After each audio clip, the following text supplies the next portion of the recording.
大家想唔想返工仲可以有額外津貼？申請在職家庭津貼就可以。職津以住戶為申請單位，申請住戶只要達到總工作時數嘅要求，而入息及資產又符合指定限額，就可以申請職津。住戶係指喺香港嘅同一處所生活，又有緊密經濟聯繫嘅人士組成嘅單位，通常包括夫婦及其他同住並共同負擔或者需要共同負擔生活所需嘅人士。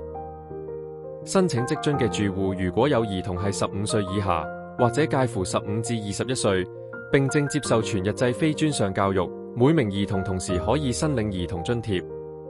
以4人住戶並育有2名兒童為例子，每6個月最高可獲28,980蚊。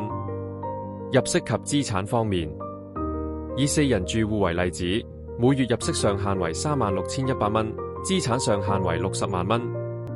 所有住戶成員必須申報喺香港同香港以外嘅所有入息同資產。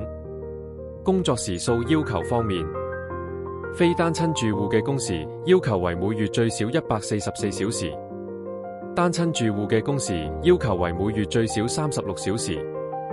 所有住戶成員嘅所有有薪工作時數合併計算。